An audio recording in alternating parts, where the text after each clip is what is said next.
मैं सुनूंगी मैंने क्या क्या बताया है।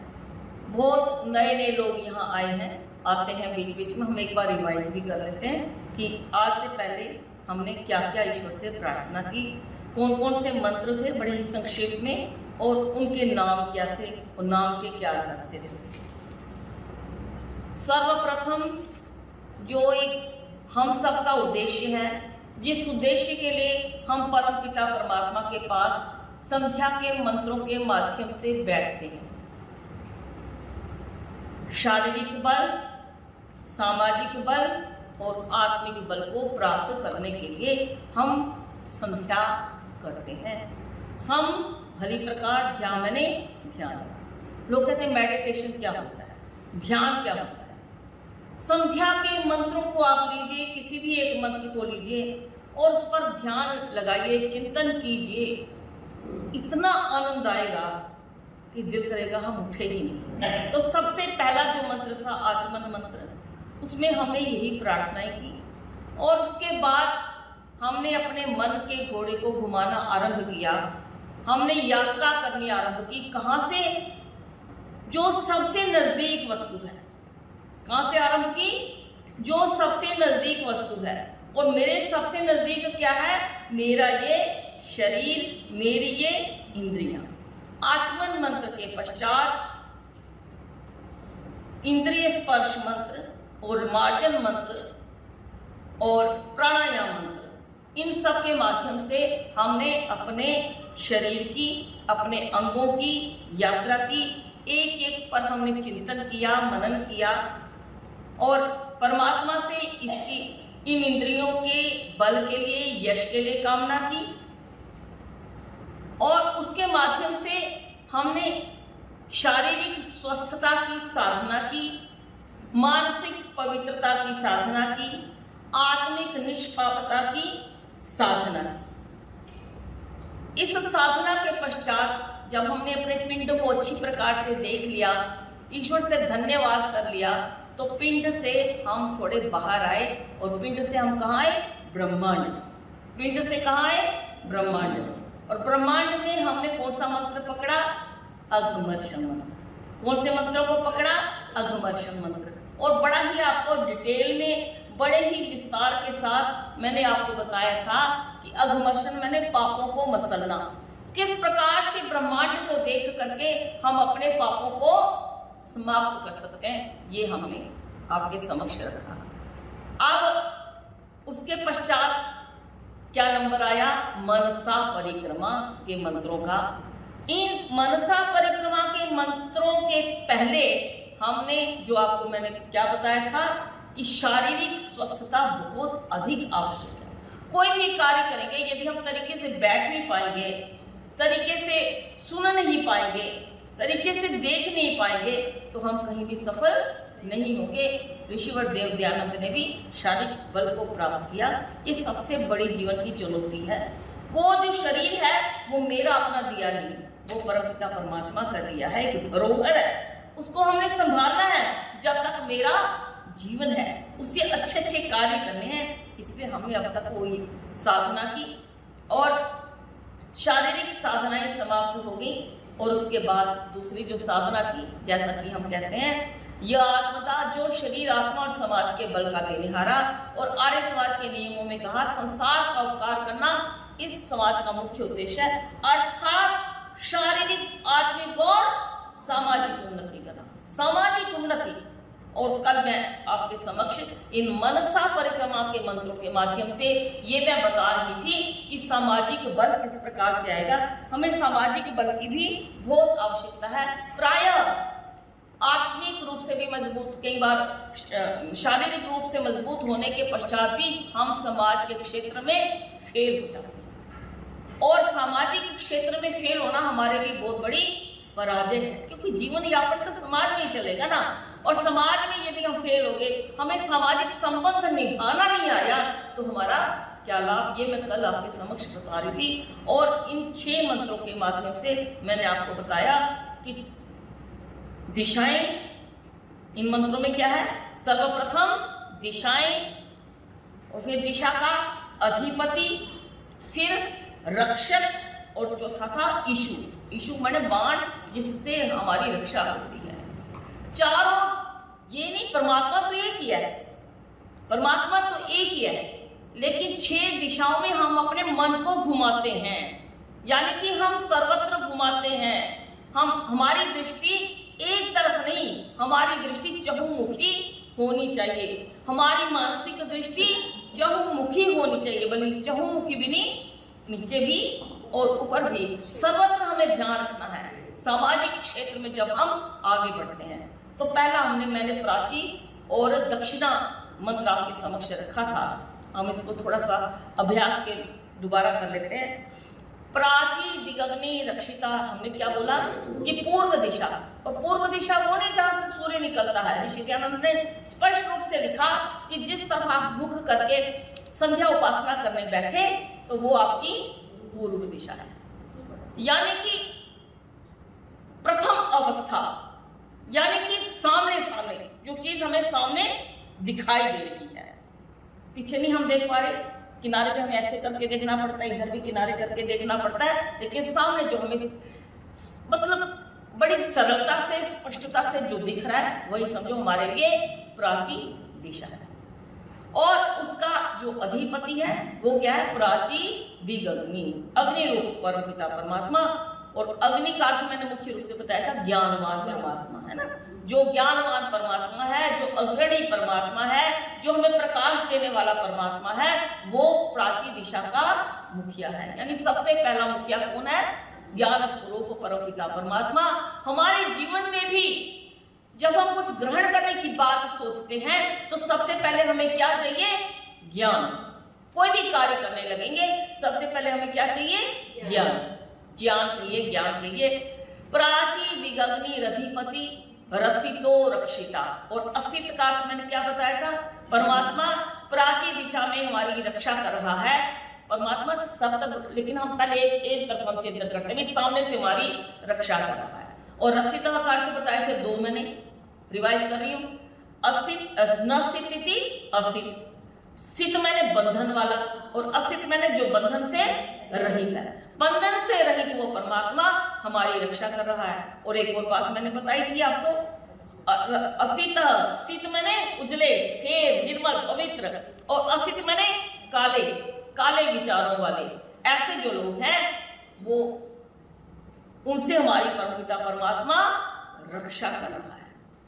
और असिता रसितो रक्षिता द्वितीयाय शवः, और केवल रक्षा ही नहीं कर रहा, उसके बहुत सारे साधन हैं, बहुत सारे पदार्थ हैं संसार में जो जिनके माध्यम से वो हमारी रक्षा करता है। ऐसे में आदित्य, सूर्य की किरणें हर पल हमारी रक्षा कर रही हैं, और सूर्य की किरणों के समान जो विद्वान लोग हैं वो भी हमारी ज्ञान के माध्यम से हमारी रक्षा कर रहे हैं। आगे मैंने बताया था आपको, फिर तेभ्यो नमो रक्षित्रेभ्यो नमो, वो हमें ये दिखाते हैं, सबका हम नमस्कार कर रहे हैं कि समाज में जिससे भी हमें लाभ है उन सब के लिए हमें कृतज्ञता जीवन में अवश्य अर्पित करनी चाहिए। और जो कृतज्ञता अर्पित नहीं करता वो सबसे बड़ा पापी है। और तीसरी बात क्या कही थी, योस्मान् द्वेष्टियं वयं द्विष्मस्तम, जो हमसे द्वेष करता है और हम जिससे द्वेष करते हैं वो परमात्मा के प्रति छोड़ दो। अपने मन को खराब ना करो, अपने मन को परेशान ना करो। ये मैंने कल का आपको संक्षेप बताया। फिर मैंने दक्षिणा दिगिंद्रो, हम इससे इस तरफ आए, थोड़ा सा हम हट गए, है ना, हट गए सामने से, तो हमने कहा इधर भी देख लें जरा। तो दक्षिणा दिगिंद्रो, दक्षिण दिशा में इंद्र रूप में परमपिता है, तो वही परमात्मा, लेकिन हमने नाम अलग अलग कर दिए। इंद्र रूप में वो हमारी रक्षा कर रहा है।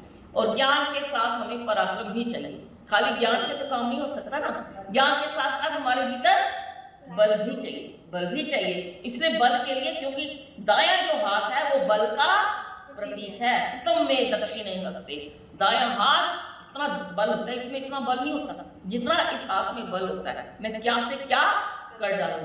तो ज्ञान ले लिया, लेकिन हमारे अंदर पराक्रम भी हो, कोई दुष्ट आ जाए, कुछ आ जाए, मैं उसको मार तो सकूं, मैं जीवन में कुछ अच्छे काम तो कर सकूं। तो दक्षिणा दिगिंद्रो धिपति स्थिरष्टि राजी। स्थिरष्टि का अर्थ क्या बताया था, तिर्यक, जो टेढ़े मेढ़े चलने वाले जीव जंतु हैं उनसे हमारी रक्षा करता है। और जो टेढ़े मेढ़े लोग हैं, तिरछे विचारों वाले हैं, सीधे नहीं है, उनको समझ पाना आसान नहीं है। तो तिरष्टि राजी रक्षिता, उन लोगों से भी परमपिता परमात्मा हमें बचाता है। कौन बचाता है? इंद्र, क्योंकि इंद्र राजा को भी कहते हैं, राजा ही प्रजा की रक्षा कर सकता है ना, इसलिए हमने उसको इंद्र के रूप में हमने याद किया। दक्षिणादि इंद्रो विपत्ति स्थिराटी रक्षिता पितरैषवा। और पितरैषवा में तो बहुत बड़ी रहस्य की बात आपको मैंने बताई थी कि पितर हमारी रक्षा करते हैं। जीवन में आगे बढ़ने के लिए और चीजें जो आवश्यक हैं, उसके साथ ही पितर मैंने बुजुर्ग लोग, वृद्ध लोग, न सा सभा यत्र न संति वृद्धा।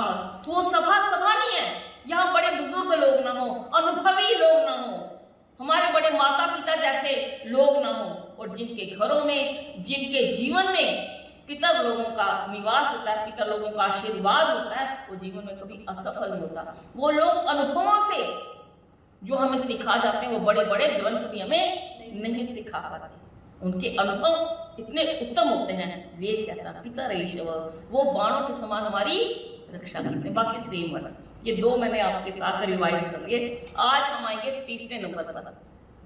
ओम प्रतीचि दिग्वरुणो धिपति प्रदागु रक्षितान्न मिषवः तेभ्यो नमो धिपतिभ्यो। कितनी गजब की बातें एक एक शब्द में है। प्रतीचि, अब आगे जी पश्चिम दिशा।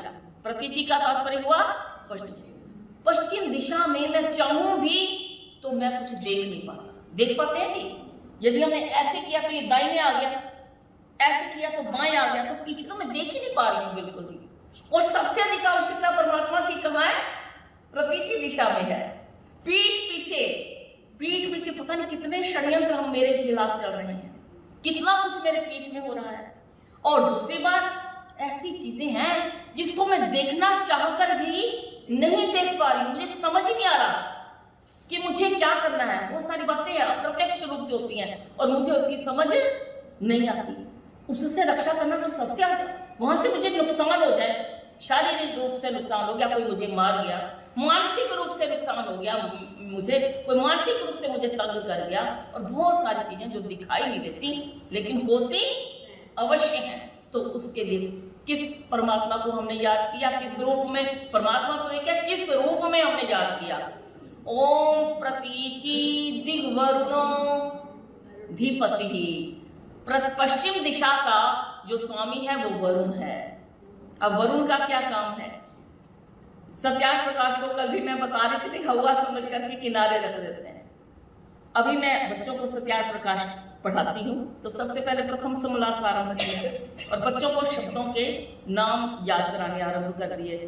तो दोबारा पता नहीं कितनी बार जीवन में सत्यार्थ प्रकाश पढ़ा, आचार्य जी अपनी गुरुमुख से भी पढ़ा। तो एक एक शब्द को ऋषि दयानंद ने बताया कि हम 100 नाम जो परमात्मा के हैं, वो एक एक शब्द का क्या क्या मीनिंग है, बड़ा गहरा रहस्य है। यूं तो ओम नाम सर्वोपरि है, लेकिन वरुण के आज समझ के चाहिए, और कभी जीवन में भूलिएगा मत कि आश्रम से वरुण का अर्थ हम सुन करके गए थे। और क्या अर्थ है वरुण का? अर्थ है श्रेष्ठ। शाब्दिक रूप से इसका अर्थ क्या है? श्रेष्ठ। लेकिन उसके वरुण भगवान के जिम्मे बड़े सारे काम हैं। जो एक जज के जिम्मे काम होते हैं ना, वे जो जैसा कर्म कर रहा है उसको वैसा फल देना, वो काम है वरुण भगवान के। और इसके अतिरिक्त वरुण भगवान बड़े ध्यान से देखते हैं कौन क्या क्या कर रहा है, कहाँ कहाँ बैठा है, और यदि वो अच्छा काम कर रहा है तो मुझे उसकी कैसे रक्षा करनी है दुष्टों से, और जो व्यक्ति गलत काम कर रहा है उसको मैंने कैसे कैसे रुलाना है, उसको कैसे दंड देके सुधारना है। हम रुलाना क्या कहें, उसको कैसे दंड देके हमने सुधारना है, ये काम वरुण का है।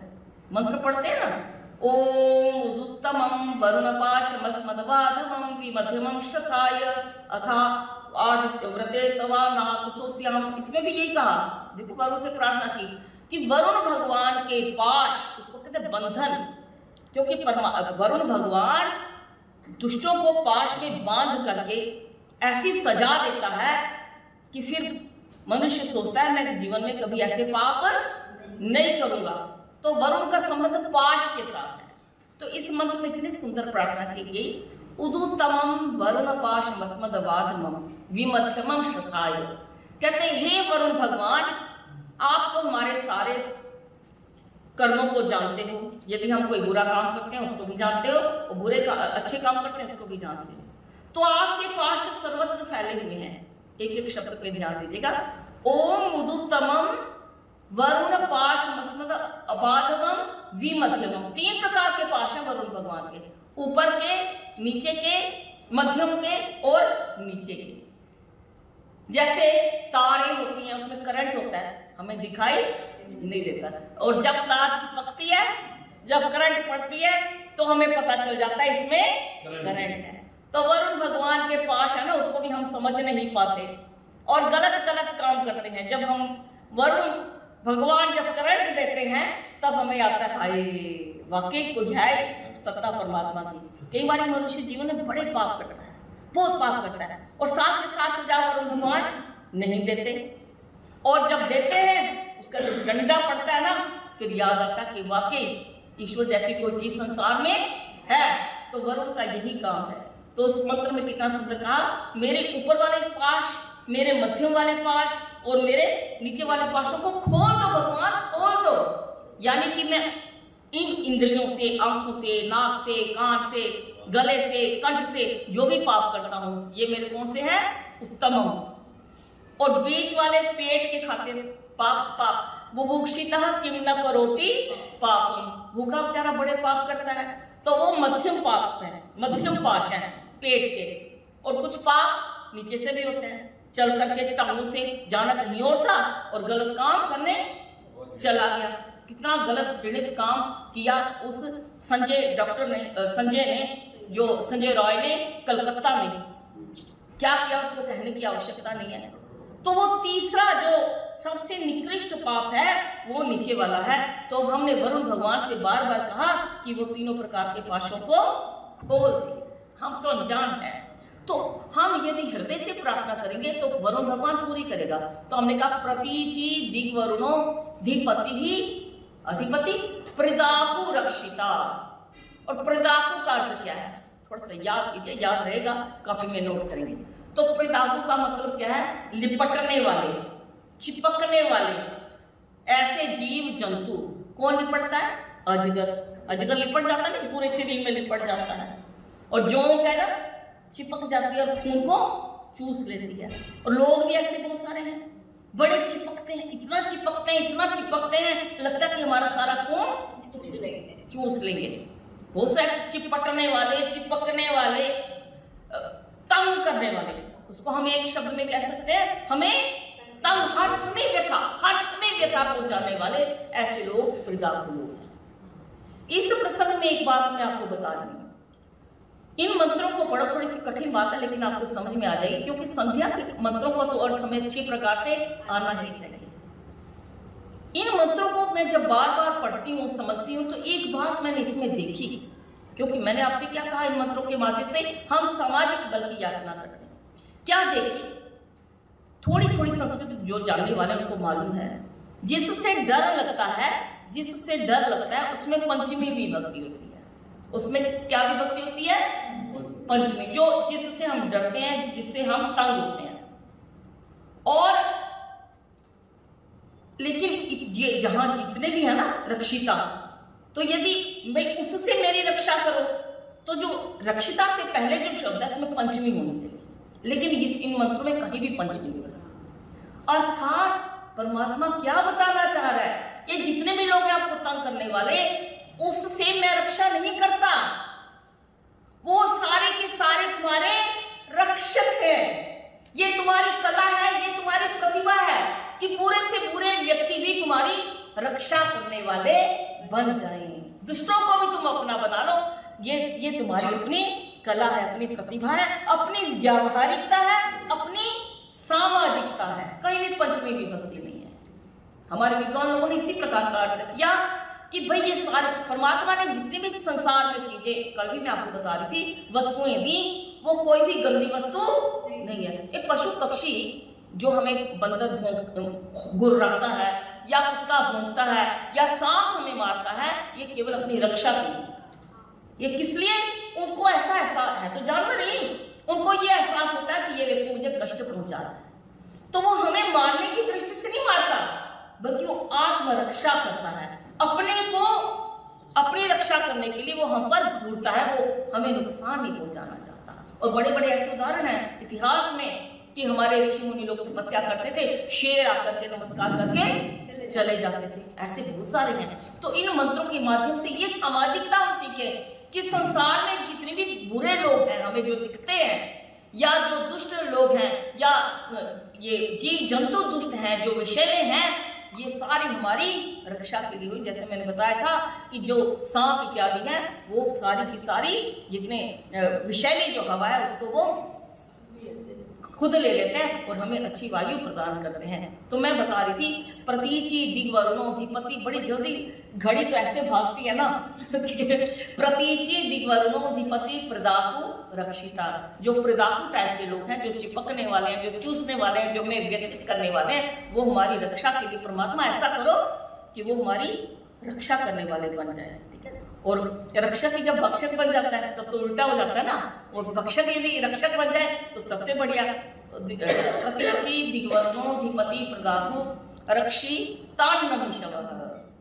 पहले के मंत्र में क्या था?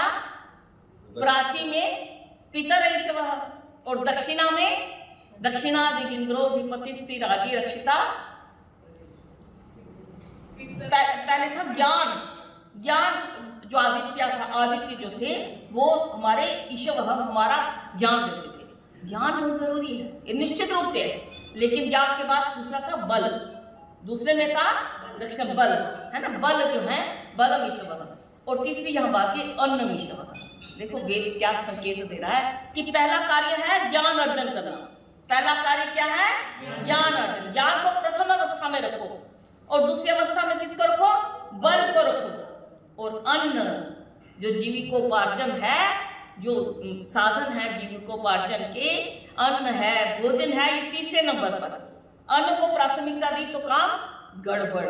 जीवन में पहले ज्ञान अर्जित करो, फिर ज्ञान अर्जित करने के बाद अपने बलशाली बनाओ, अपने शरीर को स्वस्थ करो, और उसके बाद तीसरी बात है कि तुम अन्न की ओर लगो। केवल भोजन ही जीवन का खाना पीना और खाना पीना पहनना ही तो जीवन का उद्देश्य नहीं है, ये तीसरा नंबर है इसको कहा, लेकिन जरूरी तो है।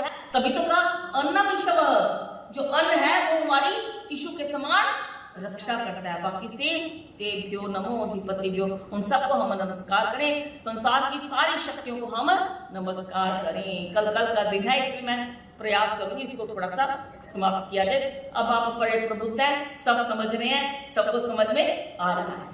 तो वरुण भगवान को भी हमने याद कर लिया, ठीक है।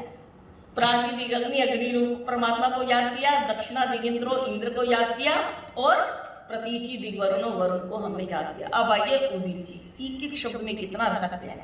उदीची, अब इधर से हम पीछे गए, आगे से हम गए दक्षिण दिशा में गए, दक्षिण से हम प्रतीचि दिशा में गए, तो इधर के बाद उदीची उत्तर आएगा ना, उत्तर की ओर हम थोड़ा सा निहारे। इस तरह को भी हमने थोड़ा सा अपने मन की परिक्रमा की, मनसा परिक्रमा हमने परिक्रमा करना आरंभ की, तो हमें याद आया उदीची दिक् सोमो धिपति स्वजो रक्षिता शनि ऋषभ।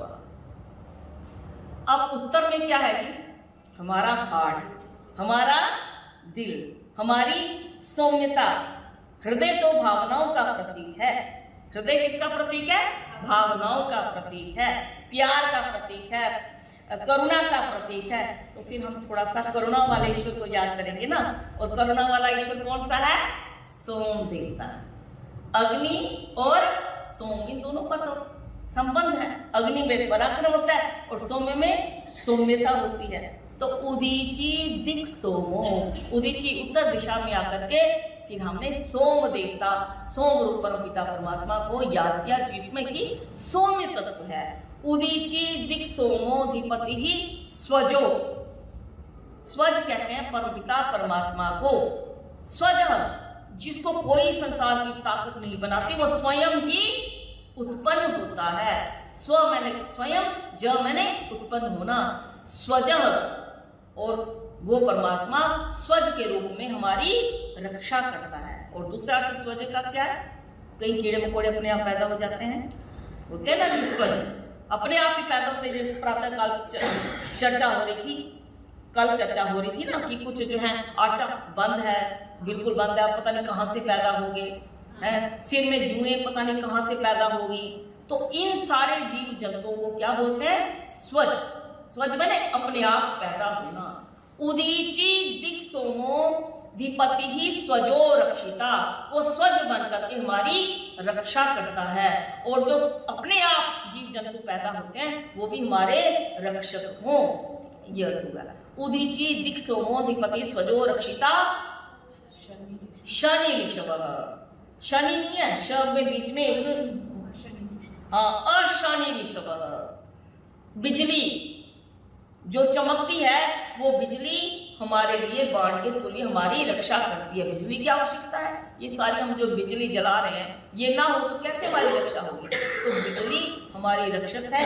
देव्यो नमो बाकी सेम अर्थ आप कर लेंगे। इसके बाद आए उदीची ध्रुवा। ध्रुवा दिग्विष्णु धिपति प्रदापु रक्षिता नमिषव, यही है ना जी? ध्रुवा दिग्विष्णु अधिपति श्वित्रो रक्षिता वर्षमिषव, ठीक है? श्वित्रो अब एक कैसे हो जाते हैं ना, तो ओम ध्रुवा दिग्विष्णु धिपति प्रदापु रक्षिता में श्वित्रो रक्षिता वर्षमिषव, श्वित्रो रक्षिता वर्षमिषव। थोड़े ऊर्ध्वा बृहस्पति अधिपति ओम ध्रुवा दिग्विष्णु धिपति कलमाशग्रीवो रक्षिता वीरुध ईशव, ठीक? कलमाशग्रीवो रक्षिता वीरुध ईशव। अब ध्रुवा, चारों दिशाओं का हमने परिक्रमा कर ली, पूर्व दिशा, पश्चिम, दक्षिण दिशा, पश्चिम दिशा और उदीची। अब दो दिशाएं रह गई, नीचे और ऊपर। ध्रुवा दिग्विष्णु, ध्रुवा जो है नीचे है उसका अधिपति कौन है? उसका स्वामी कौन है? विष्णु। विष्णु भगवान उसका स्वामी है। विष्णु मैंने सारे संसार को विष्णु मैंने वेवेष्टि, ऋषि दयानंद ने सत्यार प्रकाश में कहा वेवेष्टि व्याप्नोति चराचरम जगत, सारे संसार में जो व्याप्त होने वाला है उसका नाम है विष्णु। अब मेरे पास कितना कुछ आ गया, चार दिशाओं में घूम घूम करके परमात्मा से मैंने कितना कुछ मांग लिया। क्या क्या मांगा जी आप बताइए? सबसे पहले हमने ज्ञान मांगा, फिर हमने बल मांगा, फिर हमने अन्न मांगा, फिर क्या मांगा? अभी जो मांगा उदीची दिक्सोमो धिपति स्वजरक्षिता शनि, बिजली मांगी, इतना कुछ आ गया।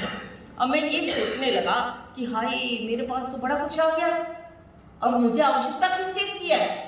कहीं मैं अभिमानी ना हो जाऊं, बार बार सोचूं मैं इस संसार में रहता हूं, आकाश में नहीं उड़ूंगा कि मुझे सब कुछ मिल गया। मैं मिट्टी में, मेरी जड़ें हैं, मेरी पृथ्वी में जड़ें हैं, मुझे फिसलना नहीं है। और ये सोच करके मैं पृथ्वी की ओर दर्शन कर रहा हूं, नीचे की ओर। ध्रुवा विष्णु रधिपति और वीरुध ईशव, मैं फिसलू ना। ध्रुवा पृथ्वी को नीचे की ओर हमने क्या बोला? ध्रुवा। ध्रुवा क्यों कहा? ध्रुव का अर्थ आप समझते हैं? ध्रुव का मतलब होता है निश्चल। जैसे निश्चल पृथ्वी कभी हमेशा स्थिर रहती है, जीवन में कभी वो थोड़ी देर के लिए भूकंप आ गया थोड़े से क्षेत्र में, लेकिन पृथ्वी कितने भवन बन गए, कितनी रेलगाड़ियां चल रही हैं, कितना कुछ हो गया पृथ्वी में, लेकिन पृथ्वी हमेशा स्थिर रहती है। तो मेरे जीवन में भी मुझे कितनी बड़ी उपलब्धियां हो, कितना कुछ प्राप्त हो जाए, लेकिन मैं जीवन में स्थिर रहूं, फिसलूं नहीं, उछलूं नहीं, हिलूं नहीं, मैं अपने लक्ष्य से टस से मस्त रहूं। इसलिए हमने नीचे की ओर ध्यान किया। ध्रुवा विष्णु धिपति वीरुध ईशवः कलमाशग्रीवो, हाँ कलमाशग्रीवो रक्षिता। कलमाशग्रीवो किसको बोलते हैं? कलमाश का अर्थ होता है संस्कृत में नीला हरा। कलमाश का क्या अर्थ होता है? नीला हरा। इस टाइप के जो पेड़ पौधे हैं, कलमाशग्रीवो, ऐसे जो पेड़ पौधे हैं वो हमारी रक्षा कर रहे हैं। केवल परमात्मा ही रक्षा करने के लिए नहीं आ रहा, बल्कि उसने हमारी रक्षा के लिए खाएंगे पिएंगे नहीं, औषधियां वनस्पतियां नहीं हमारे भीतर जाएंगी तो हम अपनी रक्षा कैसे कर पाएंगे? और उसके लिए परमात्मा ने इस पृथ्वी के भीतर से, पृथ्वी के कहां से पैदा हुई? पृथ्वी से तो पैदा हुई, उस पृथ्वी के भीतर से हमें हरी भरी वो फसलें हमें दे दी। और फसलों से हमने अपना जीवन यापन किया। हर तरफ से तो परमात्मा रक्षा कर रहा है, हम कैसे नहीं इसका धन्यवाद करेंगे, क्यों इतना कृतज्ञ बनेंगे। तो इस भावनाओं को लेकर के पृथ्वी के समान मेरे पास कितना भी ढेरों धान्य आ जाए, बल आ जाए, ज्ञान आ जाए, मैं कभी फिसलूं नहीं। मेरी जड़ें पृथ्वी के भीतर हो और मेरी रक्षा करने वाले कलमाशग्रीवो रक्षिता वीरुधैषवः।